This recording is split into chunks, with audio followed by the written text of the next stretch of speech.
فرمان علی رضی اللہ تعالی عنہ، منحوس عورت کی 3 نشانیاں ہیں۔ جلد سے جلد ایسی عورت سے جان چھڑوا لو۔ حضرت علی رضی اللہ تعالی عنہ سے ایک شخص نے منحوس عورت کے نشانیوں کے بارے میں سوال کیا تو فرمایا جاننے کے لیے ویڈیو کو آخر تک لازمی دیکھیے۔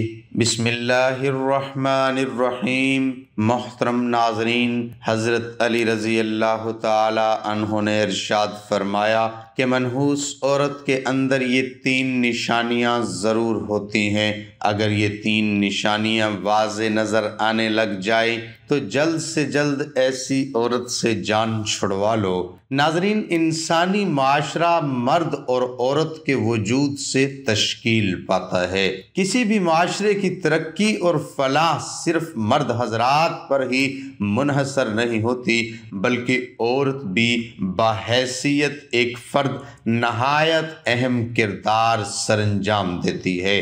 یوں تو آج دنیا کی کوئی قوم اور کوئی مذہبی عورتوں کے مقام و حیثیت اور ان کے سماجی کردار کی اہمیت سے انکار نہیں کر سکتا، تاہم اسلام نے جس طرح سے عورت کے مقام و مرتبہ کو انسانی معاشرے میں بلند کیا ہے اور عورت کے ہمہ جہت کردار کو مذہبی، اخلاقی اور معاشرتی و سماجی ہر اعتبار سے اہمیت سے ہمکنار کیا ہے، اس کی کوئی بھی مثال کسی بھی معاشرے میں دکھائی نہیں دیتی۔ اب یہ بات بھی اٹل حقیقت ہے کہ اسلام سے پہلے عورت نہایت ہی مظلوم اور معاشرتی و سماجی اعتبار سے ایک ایسی زندگی گزارنے پر مجبور تھی جس میں عورت کی کوئی عزت اور اس کا کوئی احترام نہ تھا۔ عورت کے وجود کو قابل ذلت سمجھا جاتا تھا اور اسے تمام برائیوں کا سرچشمہ جانا جاتا تھا۔ اس کے بعد اسلام کی آمد عورت کے لیے غلامی، ذلت اور ظلم و استحصال کے بندھنوں سے آزاد کا پیغام تھی۔ اسلام نے ان تمام قبیح رسوم کا کلا کما کر دیا جو عورت کے انسانی وقار کے منافی تھی اور عورت کو وہ حقوق عطا کیے جس سے وہ معاشرے میں اس عزت و تکریم کی مستحق قرار پائی جس کے مستحق مرد ہیں۔ یہاں ہم اسلام کے قائم کردہ معاشرے میں عورت کی تکریم و منزلت کا جائزہ پیش کرتے ہیں۔ اللہ تعالیٰ نے تخلیق کے درجے میں عورت کو مرد ایک کے ساتھ ایک ہی مرتبہ میں رکھا ہے، اسی طرح انسانیت کی تکوین میں عورت مرد کے ساتھ ایک ہی مرتبہ میں ہے۔ ارشاد باری تعالیٰ ہے، یا ایھا الناس اتقوا ربکم الذی خلقکم من نفس واحدۃ وخلق منها زوجها وبث منها رجالا کثیرا۔ اے لوگو، اپنے رب سے ڈرو جس نے تمہیں ایک جان سے پیدا فرمایا، پھر اسی سے اس کا جوڑ پیدا فرمایا، پھر ان دونوں میں بکثرت مردوں اور عورتوں کی تخلیق کو پھیلا دیا۔ محترم ناظرین، اسلامی تعلیمات کے لحاظ سے عورتوں کا تو پہلا روپ ہی اس دنیا میں رحمت ہے۔ بیٹی بن کر پورے خاندان کے دلوں پر راج کرتی ہے، بہن بن کر بھائی کی سچی اور مخلص دوست اور ماں کا بازو بن جاتی ہے، اور جب بیوی بنتی ہے تو ہمیشہ ساتھ نبھانے والی اور ہر دکھ اور سکھ کا ساتھی بن جاتی ہے۔ اللہ تعالیٰ اس کے رتبے کو اتنا بلند کر دیتا ہے کہ جنت کو اٹھا کر اس کے قدموں میں رکھ دیتا ہے۔ حضرت علی رضی اللہ تعالی عنہ نے ارشاد فرمایا ہے کہ مرد کی مردانگی کی سب سے عظیم اور بلند تر سطح یہ ہے کہ کسی مرد کی وجہ سے کبھی بھی کسی عورت کی آنکھوں میں آنسو نہ آئیں۔ ناظرین، جان لیجئے کہ کسی بھی معاشرے میں عورت کا فطری مقام اس کا گھر ہے جہاں وہ اپنی چھوٹی سی ریاست کی ملکہ ہے۔ اسلام نے عورت کو وہ مقام اور وہ مرتبہ عطا کر دیا ہے جو کسی دوسرے مذہب نے عورت کو عطا نہیں کیا۔ اسلام نے مرد کو عورت کا محافظ قرار دیا ہے، اور یہ ہمارا مذہب اسلام ہی ہے جس نے خاندانی رشتوں کی پہچان کرائی ہے۔ اسی ویڈیو میں عورت کی کچھ ایسی خوبیاں بیان کی جا رہی ہیں کہ جن سے عورت کا کردار مزید مزین ہوتا ہے، اور ساتھ ہی ساتھ عورت کی 3 ایسی غلطیوں کے بارے میں بھی بتایا جائے گا جن کے سبب عورت کو منحوس قرار دیا گیا ہے، اور یہ 3 غلطیاں جو بھی عورت کرتی ہے تو وہ منحوس عورت کہلاتی ہے۔ اس حوالے سے حضرت علی رضی اللہ تعالی عنہ کا قول بھی آپ کو بتائیں گے کہ آپ رضی اللہ تعالی عنہ نے اس بارے میں کیا ارشاد فرمایا ہے۔ ناظرین، تمام خواتین کو یہ بات ہمیشہ یاد رکھنی چاہیے کہ جب بھی عورتوں کی نیک خوبیوں کی بات ہوگی تو شوہر کی فرما برداری سہر فہرست ہوگی۔ قرآن پاک میں اللہ تبارک و تعالیٰ ارشاد فرماتا ہے کہ نیک عورتیں وہ ہیں جو فرما بردار ہیں اور خاوند کی غیر موجودگی میں اپنے مال و آبرو کی حفاظت کرنے والی ہیں۔ ایک مرتبہ حضور نبی کریم صلی اللہ علیہ وآلہ وسلم سے پوچھا گیا کہ بہترین عورت کون سی ہے، تو آپ صلی اللہ علیہ وسلم نے ارشاد فرمایا کہ وہ عورت کہ جب اس کا خاوند اس کی طرف دیکھے تو یہ اسے خوش کر دے، اور جب شوہر اسے کوئی حکم دے تو یہ اس کی اطاعت کرے، اور اپنے جان و مال میں اپنے شوہر کا ناپسندیدہ کام بالکل نہ کرے اور اس کی مخالفت نہ کرے۔ عورت کے محبت اور اس کی اطاعت میں سب سے زیادہ حقدار اس کا شوہر ہے۔ اس کا اندازہ اس بات سے بخوبی لگایا جا سکتا ہے کہ نماز عبادت کے نہایت اعلیٰ قسم ہے اور سجدہ اس کی چوٹی ہے، لیکن اسلام نے شوہر کا مقام و مرتبہ واضح کرنے کے لیے اتنی اونچی مثال بیان کی ہے کہ سیدنا ابو ہریرہ رضی اللہ تعالی عنہ سے روایت ہے کہ نبی کریم صلی اللہ علیہ وآلہ وسلم نے فرمایا کہ اگر میں اللہ تبارک و تعالیٰ کے سوا کسی اور کو سجدہ کرنے کا حکم دیتا تو بیوی کو اپنے شوہر کو سجدہ کرنے کا حکم دیتا۔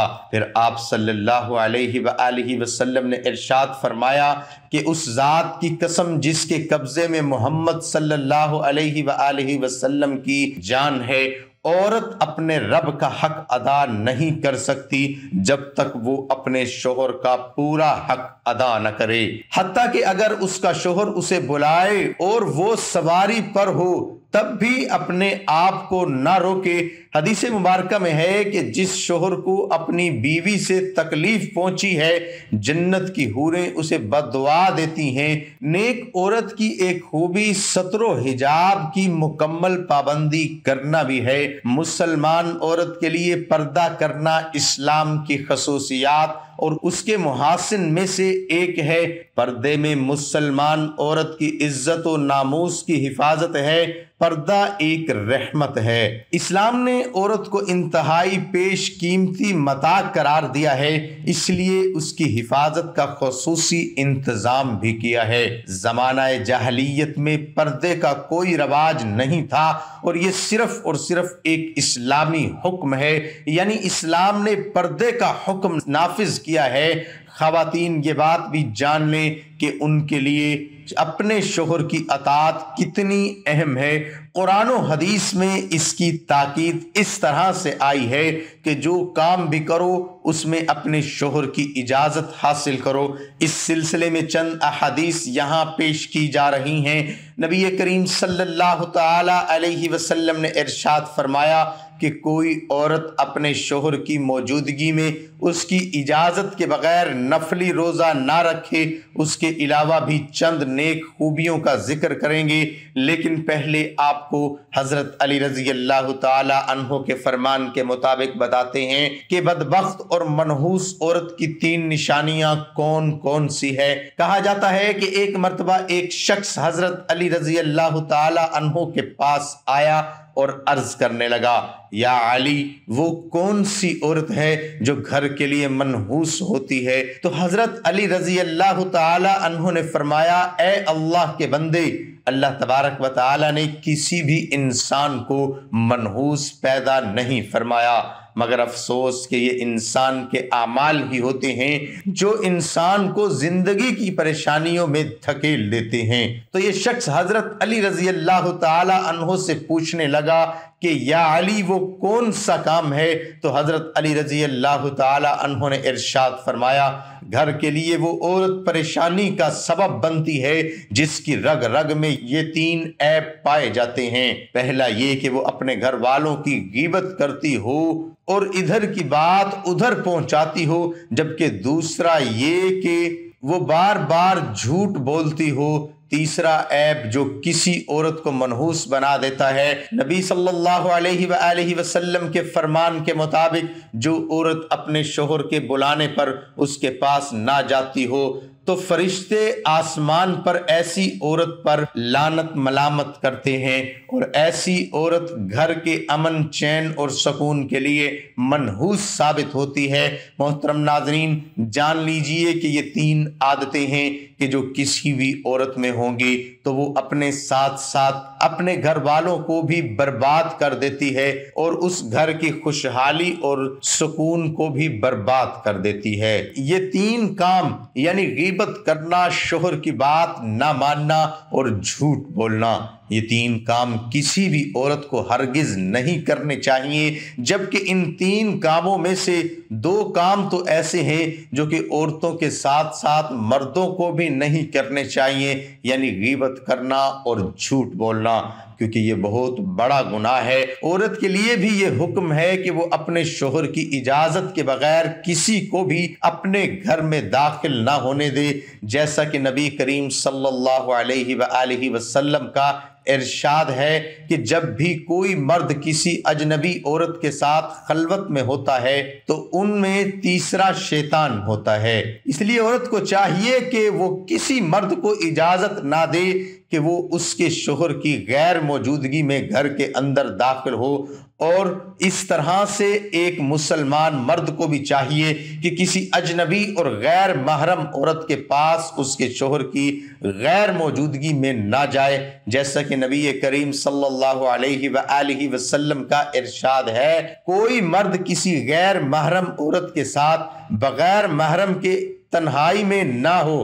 اسی طرح عورت کے لیے بھی ضروری ہے کہ وہ شوہر کی اجازت کے بغیر کسی غیر محرم سے بات نہ کرے۔ اس سلسلے میں ارشاد باری تعالیٰ ہے کہ اے ازواج مطہرات، تم دیگر عورتوں کی طرح نہیں ہو، اگر تمہیں خوف ہے پس تم اپنی آواز میں لچک پیدا نہ کرو کہ جس سے مریض دل انسان اپنے دل میں لالچ پیدا کر بیٹھے، اور تم بھلی اور درست بات کرو۔ معلوم ہوا کہ عورت کی آواز میں بھی پردہ ہے، اور وہ ان شرائط کے ساتھ اجنبی مرد سے بات کر سکتی ہے۔ آواز میں لچک، شیرینی اور مٹھاس نہ ہو۔ نمبر 2، بقدر ضرورت بات کریں۔ نمبر 3، پردے میں رہ کر بات کریں۔ دعا ہے کہ اللہ تبارک و تعالی ہمیں دین اسلام کو درست طریقے سے سمجھنے اور اس پر عمل کرنے کی توفیق عطا فرمائے، اور ہمیں برے اعمال سے محفوظ فرمائے، آمین۔ ناظرین، یہ تھی ہماری آج کی معلوماتی ویڈیو۔ اگر پسند آئے تو لائک اور شیئر ضرور کیجئے گا، اور ہمارے چینل کو ضرور سبسکرائب کیجئے گا۔ تمام احباب سے گزارش ہے کہ اللہ تعالیٰ کے 99 ناموں میں سے ایک نام کمنٹ میں ضرور لکھیں۔